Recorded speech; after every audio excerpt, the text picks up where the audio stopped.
Missing in action. "Did you hear Tommy Handley last night, Frank?" Morris asked. I shook my head. There'd been a lot of hoopla about Tommy Handley's new radio programme, It's That Man Again, or Itmar, as people called it. I was never a fan. Call me a snob, but when evening falls, I'm far happier curling up with a good book or an interesting talk on the radio than listening to Tommy Handley. "Talk about laugh," said Morris. "They had this one sketch about the Ministry of Aggravation and the Office of Twerps. I nearly died." I smiled. "Not far from the truth," I said. There were now so many of these obscure ministries, boards and departments involved in so many absurd pursuits, all for the common good, of course, that I had been thinking of writing a dystopian satire. I proposed to set it in the near future, which would merely be a thinly disguised version of the present. So far, all I had was a great idea for the title. I would reverse the last two numbers in the current year, so instead of 1939, I'd call it 1993. Well, I thought it was a good idea. "Look, Morris," I said, "it's about young Johnny Critchley. His mother tells me you were the last person to see him." "Oh, aye," Morris said. "She were round asking about him not long ago. Still not turned up?" "No." "Cause for concern, then." "I'm beginning to think so. What was he doing when you saw him?" "Just walking down by the canal, by old Woodruff's scrapyard." "That's all?" "Yes." "Was he alone?" Morris nodded. "Did he say anything?" "No." "You didn't say anything to him?" "No cause to. He seemed preoccupied, just staring in the water like, hands in his pockets. I've heard what happened to his dad. A lad has to do his grieving." "Too true. Did you see anyone else? Anything suspicious?" "No, nothing." "Oh, just a minute, though." "What?" "Oh, it's probably nothing, but just after I saw Johnny, when I was crossing the bridge, I bumped into Colin Gormand. You know, that chap who's a bit... you know." Colin Gormand. I knew him all right. And that wasn't good news. It wasn't good news at all. Of all the policemen they could have sent, they had to send Detective Bloody Sergeant Longbottom, a big, brutish-looking fellow with a pronounced limp and a Cro-Magnon brow. Longbottom was as thick as two short planks. I doubt if he could have found his own arse, even if someone nailed a sign on it, or detected his way out of an Anderson shelter if it were in his own backyard. But that's the calibre of men this wretched war has left us with at home, along with good ones like me, of course. D.S. Longbottom wore a shiny brown suit and a Silver Hill Grammar School tie. I wondered where he'd got it from. He probably stole it from a schoolboy he caught nicking sweets from the corner shop. He kept tugging at his collar with his pink sausage fingers as we talked in Mary Critchley's living room. His face was flushed with the heat, and sweat gathered on his thick eyebrows and trickled down the sides of his neck. "So, he's been missing since lunchtime, has he?" D.S. Longbottom repeated. Mary Critchley nodded. "He went out at about 10:30, just for a walk, like. He said he'd be back at 12. When it got to 3, well, I went to see Mr. Bashcombe here." D.S. Longbottom curled his lip at me and grunted. "Mr. Bascom, Special Constable. I suppose you realise that gives you no real police powers, don't you?" "As a matter of fact," I said, "I thought it made me your superior. After all, you're not a special sergeant, are you?" He looked at me as if he wanted to hit me. Perhaps he would have done if Mary Critchley hadn't been in the room. "Enough of your lip. Just answer my questions." "Yes, sir."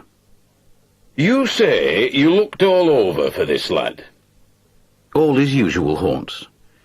"And you found no trace of him?" "If I had, do you think we'd have sent for you?" "I warned you.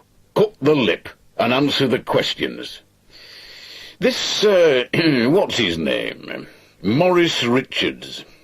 Was he the last person to see the lad? John is his name, and yes is the answer, as far as we know. I paused. He'd have to know eventually, and if I didn't tell him, Maurice would. The longer we delayed, the worse it would be in the long run. There was someone else in the area at the time, a man called Colin Gormand. Mary Critchley gave a sharp gasp. D.S. Longbottom frowned, licked the tip of his pencil, and scribbled something in his notebook. "I'll have to have a word with him," he said. Then he turned to her.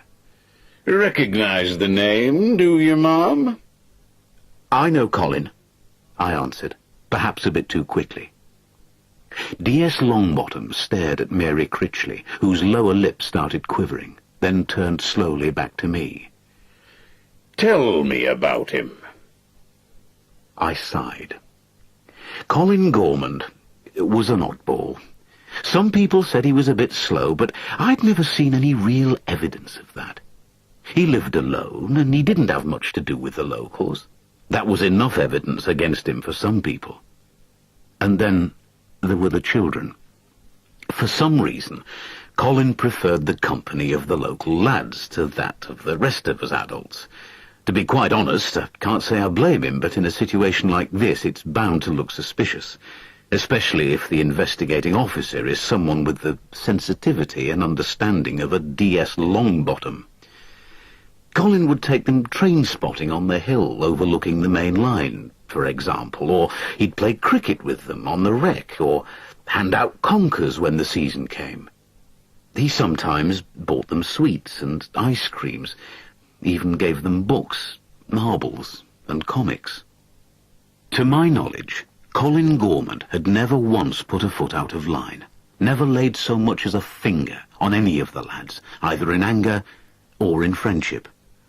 There had, however, been one or two mutterings from some parents, most notably from Jack Blackwell, father of one of Johnny's pals, Nick, that it somehow wasn't right, that it was unnatural for a man who must be in his late 30s or early 40s to spend so much time playing with young children.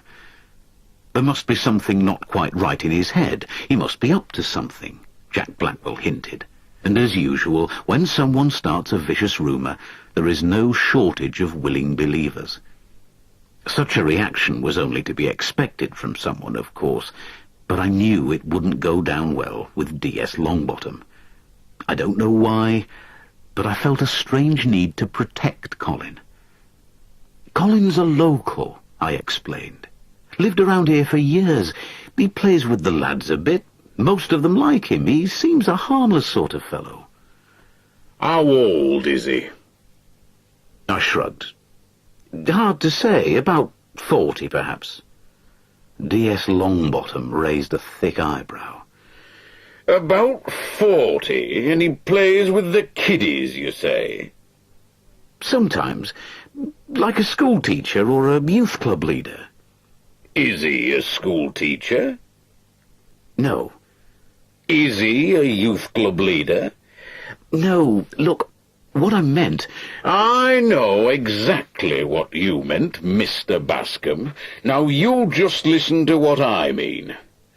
What we've got here is an older man who's known to hang around with young children, and he's been placed near the scene where a young child has gone missing. Now, don't you think that's just a wee bit suspicious?" Mary Critchley let out a great wail and started crying again. D.S. Longbottom ignored her.